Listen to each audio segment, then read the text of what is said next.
Bienvenidas y bienvenidos nuevamente a una sesión más de Aprende en Casa 2, la estrategia que la Secretaría de Educación Pública ha diseñado para que continúen ustedes con su aprendizaje en este periodo de contingencia. Soy la profesora Nirvana Galicia Juárez de la especialidad de Historia.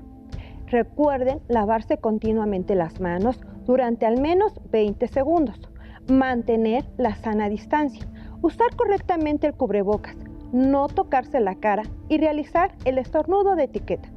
Al cuidarnos a nosotros mismos, cuidamos a los demás. Durante esta sesión podremos conocer las características del clásico y sus periodos temprano y tardío.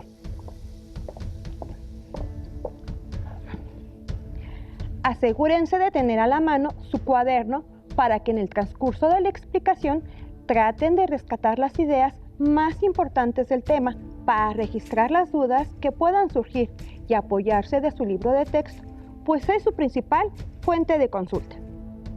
Para iniciar la sesión, leeré esta breve historia de Teotihuacán que presenta el Instituto Nacional de Antropología e Historia. En una de sus páginas informativas dice así: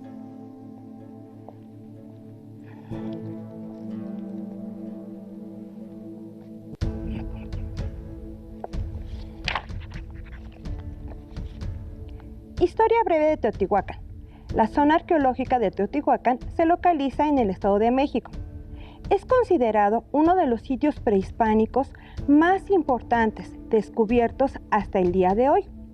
Es testimonio material de una de las ciudades prehispánicas mejor planificadas y extensas del mundo antiguo. Es símbolo de desarrollo cultural, artístico, religioso, político y social de la cultura mesoamericana, y que aún después de su abandono, continúa siendo objeto de la construcción simbólica colectiva. Por sus valores históricos, culturales y educativos, no solo es el sitio arqueológico más visitado en México, sino se ha consolidado como un destino turístico internacional. Teotihuacán significa el lugar donde fueron creados los dioses, y debe su nombre a los mexicas, que la llamaron así 6 siglos después de su abandono. Alcanzó los 22 kilómetros cuadrados de extensión y fue uno de los polos culturales del área conocida como Mesoamérica.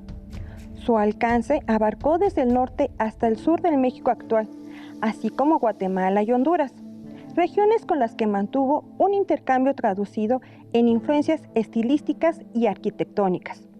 Su valor universal se aprecia en el diseño urbano ortogonal, definido por la calzada de los Muertos en el eje norte-sur y las canalizaciones del río San Juan en el este-oeste, disposición que se vincula con el paisaje y sus elevaciones naturales, como el Cerro Gordo y la Sierra de Paclachique. Sobre ese plano se trazaron calles, palacios, templos y conjuntos habitacionales con una población multiétnica, dedicada a la producción artesanal, el comercio, el sacerdocio y la guerra. También se caracterizó por su cultura material, como la pintura mural o los objetos cerámicos y de piedra ofrendados en edificios y entierros de todas las clases sociales. De sus numerosas construcciones, distribuidas en 3,000 hectáreas, las más importantes se hallan en la Calzada de los Muertos, entre las que destacan las pirámides del Sol y la Luna, la Ciudadela, los conjuntos oeste y de la Ventilla, el Gran Complejo y los palacios de Teticla, Atetelco, Tepanticla, Yayaguala y Zacuala. ¿Qué les pareció el texto? Interesante, ¿verdad? A partir de la lectura del texto anterior, espero que reconozcan la influencia cultural de Teotihuacán en el posclásico, que se manifiesta en el uso de técnica y conocimiento de elementos arquitectónicos como el talud y tablero, y de cultos a dioses. Los teotihuacanos construyeron pirámides de grandes dimensiones, utilizando el talud y tablero. A nivel arquitectónico, un mismo estilo se propagó por toda la ciudad, el talud-tablero. Es importante definir diseño urbano ortogonal, que se refiere a un plano ortogonal en cuadrícula o damero. Se ha encontrado evidencia de este mismo estilo arquitectónico en toda Mesoamérica. Paremos un momento. Les pido que anoten las siguientes preguntas y conforme se desarrolle el tema podrán irlas contestando. ¿Cómo estaban construidas y diseñadas las ciudades del México antiguo? ¿Qué tipo de edificaciones tenían? Bien, preparémonos para ver y escuchar el siguiente video. Los pueblos prehispánicos creían que los dioses habían construido el mundo de acuerdo con un orden que debía ser imitado por los hombres. Así edificaron las antiguas ciudades de Mesoamérica. Un signo que comparten estas culturas es la montaña viva, que representa la tierra como espacio y el movimiento del sol como tiempo. En su interior se guarda el agua, las semillas y el pasado de los pueblos. La montaña fue representada a través de pirámides, cuyas bases se dividieron en 4 regiones cardinales y un centro. De esta manera se recreaba el orden del universo dominado por el hombre. Va a poder dominar ese medio y establecerse con sus grandes centros y, desde luego, con toda la complejidad que estas ciudades traen aparejadas. En Monte Albán, la montaña fue cortada para construir la gran plaza central. Teotihuacán se edifica con el Cerro Gordo a sus espaldas. El templo de las inscripciones en Palenque se adhiere a una cumbre. La ciudad del Tajín se orienta hacia el Cerro de los Mantenimientos. Tenochtitlan y Tlatelolco logran que las edificaciones sean el símbolo de la montaña al ser construidas en un lago. Las pirámides definen una comunidad, su territorio y su historia desde el origen. En este sentido, la exposición 6 ciudades antiguas de Mesoamérica tiene en su centro una montaña para representar el ordenamiento del cosmos, elemento que comparten las 6 culturas mesoamericanas que estarán reunidas en el Museo Nacional de Antropología. Como se plantea en el video, los pueblos mesoamericanos compartieron creencias que se relacionan con el origen del mundo o del universo. Pues ahora bien, les explicaré un poco del esplendor clásico. A principios de la era cristiana, mientras en Roma se consolidaba el imperio y el cristianismo empezaba a extenderse por el mundo mediterráneo, en Mesoamérica comenzaban a surgir las ciudades sagradas de los mayas, en Tikal, Huaxatún, Yaxchilán, Copán y Palenque. Fue entonces cuando en la región central de México, a unos 40 kilómetros al norte de la actual capital, se comenzaba a edificar la gran metrópoli de los dioses, Teotihuacán, que son sus pirámides, sus palacios, esculturas y pinturas, llegaría a ser paradigma e inspiración de los demás pueblos que habrían de venir. La ruina del Imperio Romano coincide en el tiempo con el esplendor clásico de las ciudades del mundo maya y de Teotihuacán, con sus incontables palacios cubiertos de inscripciones y frescos. Muchas de esas mismas inscripciones y representaciones de dioses habrán de encontrarse más tarde en los libros de pinturas y en el arte de los mexicas contemporáneos de la conquista. Hacia los siglos IV y V aproximadamente, especialmente en el mundo maya, las inscripciones redactadas con una escritura en parte ideográfica y en parte fonética, se vuelven en extremo abundantes. Son testimonios de que esos pueblos poseyeron un hondo sentido de la historia y del tiempo, como lo prueba su calendario. La cultura clásica floreció asimismo en la región de Oaxaca, al sureste del Altiplano Central, en el antiguo centro conocido hoy como Monte Albán, donde se conservan las inscripciones más antiguas del mundo nuevo. Los zapotecas edificaron suntuosos templos y palacios. La existencia de formas más complejas de escritura muestra que, como en el caso de los mayas, también los zapotecas, inspirados en la aportación original de la cultura olmeca, continuaron perfeccionando este arte de representar conceptos valiéndose de signos glíficos y otras figuras. Por razones en gran parte desconocidas, entre los siglos VII y IX, los grandes centros rituales de Teotihuacán y del mundo maya comenzaron a decaer y fueron al fin abandonados. El periodo de la historia mesoamericana, llamado Clásico Temprano, 200 al 650 nuestra era, aproximadamente, se caracterizó por el surgimiento de ciudades planeadas de manera cuidadosa, que fueron la sede del poder político y religioso. Estas ciudades tenían relaciones comerciales entre sí y gracias a este contacto compartieron muchos elementos culturales, como estilos arquitectónicos, prácticas religiosas y técnicas de cultivo, entre otras. Las ciudades de Clásico eran regidas por un Estado fuerte, capaz de planificar grandes obras públicas y de movilizar a muchos hombres para construirlas. Teotihuacán llegó a dominar las redes comerciales, por donde circulaban bienes como obsidiana, jade, plumas de quetzal, cacao y algodón. El influjo de Teotihuacán se extendió hacia muchas regiones, por lo que tuvo una gran influencia en las tradiciones de otros pueblos. Para conocer más características de Clásico, observemos y oigamos el siguiente video. El periodo clásico representa la etapa en la que las artes, el urbanismo y la arquitectura tuvieron una mayor complejidad en Mesoamérica. Este periodo se divide en clásico temprano y tardío. Veamos una aproximación al clásico temprano. ¿Sabes cuáles fueron y cómo eran sus principales ciudades? Te invito a conocerlas.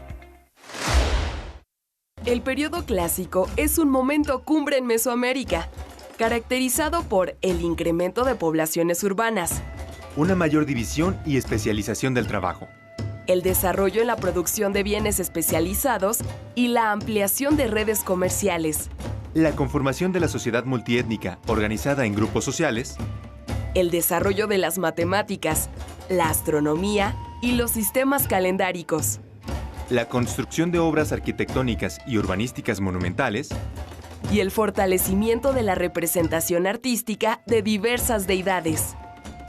A continuación, conoceremos algunas de las principales ciudades mesoamericanas que florecieron en el Clásico temprano. En el área cultural central de Mesoamérica, se fundó la ciudad de Teotihuacán en el siglo I antes de nuestra era y fue abandonada en el año 650 de nuestra era. Teotihuacán llegó a convertirse en la ciudad más importante e influyente de esa área, debido principalmente a la especialización del trabajo, al control de recursos y a la ampliación de sus redes comerciales. Esto le permitió formar artesanos especializados en la talla de obsidiana y mantener un intercambio comercial y cultural que se extendió hasta Guatemala. Su grandeza también se muestra en los edificios monumentales en torno a la Calzada de los Muertos, como la Pirámide de la Luna y del Sol, así como del Templo de Quetzalcóatl. Contaba con conjuntos habitacionales y barrios bien delimitados, con sistemas de drenaje, control de agua y talleres de producción de objetos de obsidiana, pedernal y cerámica. En su momento de mayor esplendor, albergó a más de 150,000 habitantes de múltiples lenguas y culturas. En el Clásico temprano, floreció la ciudad zapoteca de Monte Albán, que pertenece al área cultural de Oaxaca. Se fundó en la cima de un cerro y dominó la región a partir del siglo V antes de nuestra era. Tuvo una población de entre 15,000 y 30,000 habitantes, organizada en 15 barrios alrededor de los templos, edificios públicos, juegos de pelota y residencias del grupo gobernante. Destaca el Templo de los Danzantes, nombrado así por las figuras esculpidas en las lápidas que lo cubren. Logró su expansión mediante la conquista militar. En el área cultural de Occidente, destacan los conjuntos arquitectónicos conocidos como huachimontones. En este lugar se desarrolló la cultura Teuchitlán, aproximadamente desde el año 300 antes de nuestra era hasta el año 700 de nuestra era. Su arquitectura se caracteriza por las estructuras cónicas de varios cuerpos dedicadas a sus dioses, alrededor de las cuales se construyeron plataformas rectangulares. El centro ceremonial era el núcleo del asentamiento. Contaba con 2 juegos de pelota. Destaca la estructura llamada el asquelite. La cultura se especializó en las artesanías y esculturas de obsidiana. Otra ciudad de este periodo es La Quemada, en el área cultural del norte, en el actual estado de Zacatecas. Esta ciudad se desarrolló entre los años 350 y 1150 de nuestra era. Funcionó como centro ceremonial, habitacional y de defensa. De esta ciudad destacan las estructuras de la Ciudadela, el Salón de las Columnas y el Juego de Pelota, el más grande del área cultural del norte. Este asentamiento sirvió como centro económico y ruta entre ciudades. Se encargó del comercio de turquesa, obsidiana, sal y plumas. El periodo clásico temprano en Mesoamérica se caracterizó por el intercambio económico y cultural, así como por el desarrollo de los centros urbanos en los ámbitos políticos, arquitectónicos y sociales. Las ciudades fueron sede de las decisiones políticas y de las principales actividades religiosas. Te invito a investigar más del tema. Después de observar y escuchar el video, recordemos las preguntas de inicio. ¿Cómo estaban construidas y diseñadas las ciudades del México antiguo? ¿Qué tipo de edificaciones tenían? ¿Identificaron cuáles y cómo eran sus principales ciudades? El clásico temprano, del 200 de nuestra era al 650 de nuestra era aproximadamente, se caracteriza por un predominio comercial de Teotihuacán, la gran capital ubicada en el centro de México. El clásico tardío, del 650 al 900 de nuestra era aproximadamente, tras la caída de Teotihuacán, fue el esplendor de otras urbes, entre ellas Montalbán en Oaxaca, y todo un conjunto de ciudades mayas: Tikal, Calakmul, Palenque, Copán, Becán, Huaxatún, Uxmal, Yaxchilán, Quirigua, Cobá y otras muchas. En estas llegan a su culminación la pintura, la escultura, el calendario, la escritura, la numeración y la astronomía. Sin embargo, todos esos centros de poder van declinando uno tras otro para dar paso a una Mesoamérica de fuerte carácter militarista en la parte final del clásico, denominada por algunos autores epiclásico. Florecieron el Tajín en la subárea del Golfo y Cacaxtla, Cholula y Xochicalco en la del centro de México. Tal vez el cambio más reciente de opinión entre los especialistas respecto al clásico temprano es la aceptación de que no fue un periodo exento de enfrentamientos bélicos, como se pensó originalmente.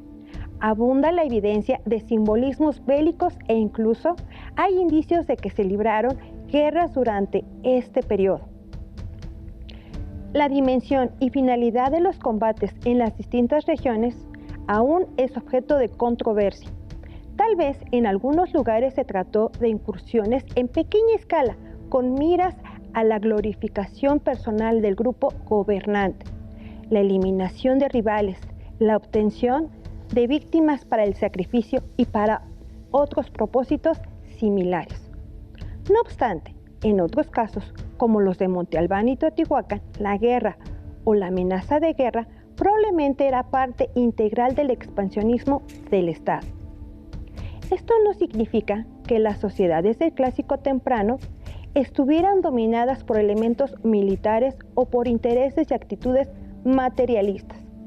Por el contrario, la religión era una fuerza omnipresente, como lo comprueba la existencia de sacerdotes, templos y rituales. La religión tenía que ver principalmente con mantener el orden del cosmos, la fertilidad, el bienestar general y con acontecimientos como el nacimiento, el matrimonio y la muerte. Sin embargo, como salta a la vista en la actualidad, las sociedades con conceptos y prácticas religiosas altamente desarrollados pueden ser bastante belicosas, como sucedió con los mexicas y probablemente también durante el clásico temprano. Aún así, sabemos muy poco de la frecuencia, la dimensión y los objetivos de las contiendas en las distintas regiones durante esa época, y posiblemente la guerra fue más limitada de lo que llegaría a ser posteriormente. El intercambio hizo indispensable la existencia de un ejército formal que pudiera cuidar de las caravanas de comerciantes. En el conjunto habitacional de Atetelco aparecen representaciones de posibles órdenes militares, coyotes y águilas, probables antecedentes de los guerreros águilas y jaguar de los mexicas. Durante el Clásico hay una clara diferenciación cultural que dividió a Mesoamérica en dos grandes regiones en lo que hoy conocemos como el Istmo de Tehuantepec, como línea divisoria. Tal diferenciación se reflejó en los sistemas de escritura, numeración y en el calendario. Si bien la individualidad de las distintas regiones era manifiesta, las unía el intercambio de ideas y de objetos valiosos. Hemos llegado al final de la sesión. Esperemos que esta sesión haya contribuido a que valoremos las características del periodo clásico. Es momento de continuar con el reto de la semana. Recordemos que el reto que empezamos fue la elaboración de una línea del tiempo, por lo que debes colorear el periodo clásico con una barra de color que prefieras. Recuerda seguir ilustrando las características de dicha época en el lugar que corresponde. Si desean saber un poco más del tema, apóyense de su libro de texto. Ubiquen el tema en el índice del mismo. Listo, terminamos, pero aún nos queda mucho por explorar y descubrir. Así que nos vemos pronto aquí en Aprende en Casa 2. Cuídense, hasta la próxima.